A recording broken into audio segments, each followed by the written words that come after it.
I'm a chef.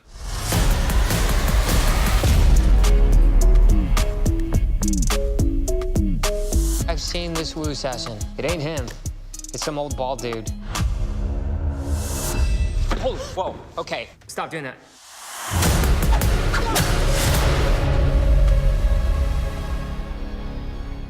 Hello and welcome to another edition of Off the Cuff, the unscripted series where I'll be giving my thoughts and reviews about current movies, TV shows, or really anything entertainment related that's on my mind.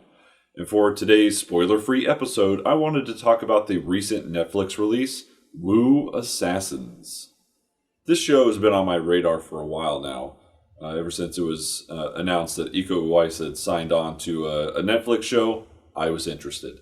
I've been a big fan of his ever since I caught Morantau many years ago, and since then, I watched The Raid Redemption and The Raid 2, and those two are some of the best action movies I've seen possibly ever. And so having him in a martial arts Netflix show, I was pumped.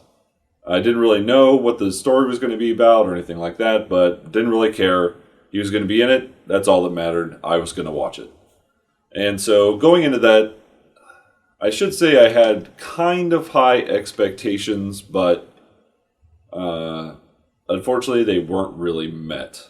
It's not a bad show necessarily, but it just didn't really work on all levels. The story follows Kai, played by Iko Uwais, and he's just a normal chef living in San Francisco when a mystical being approaches him and imbues him with the power of 1,000 dead monks, turning him into the Wu Assassin. Now, his only purpose is to track down and kill the 5 Wu warlords, each of whom has control over a certain element. There's fire, water, metal, wood, and earth, I want to say, was the 5. And so the whole point of the show, the whole plot is Kai working to stop these 5 all-powerful warlords before batshit happens. Now, that premise itself is fine. It's a little bit more fantasy-heavy than I was expecting for something from Uwais, given what his previous works have all been fairly grounded. But, nothing wrong with some fantasy action. The only problem is it didn't really execute it very well. The fantasy elements were really kind of cheesy.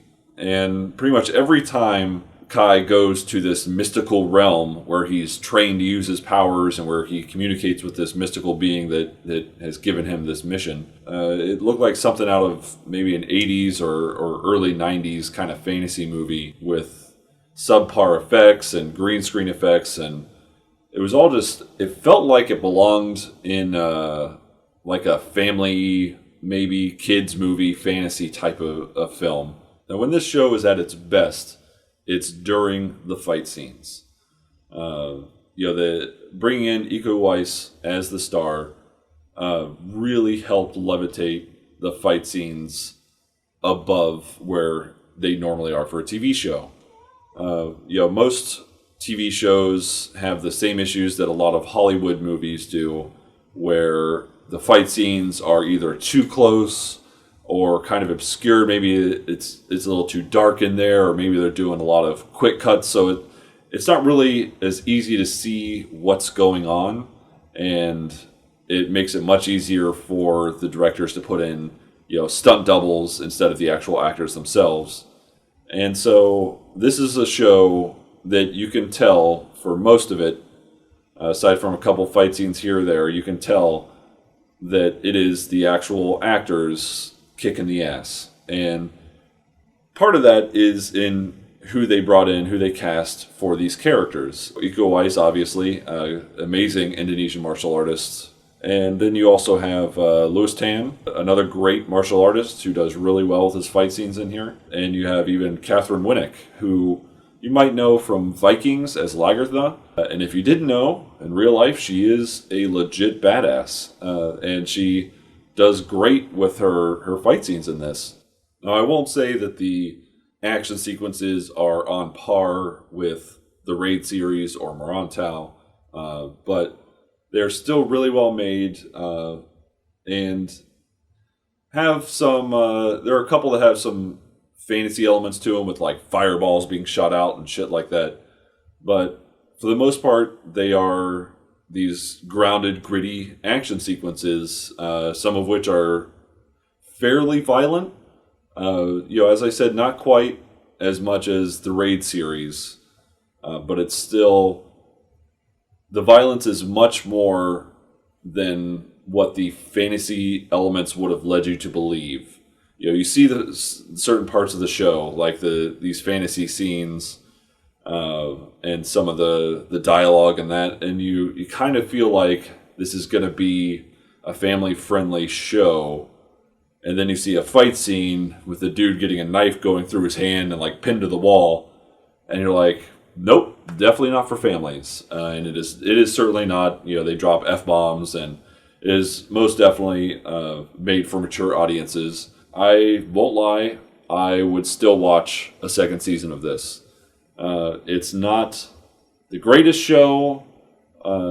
It has its flaws. The fantasy elements I thought could be better. Some of the plot and story could have definitely used some work, some more fleshing out maybe.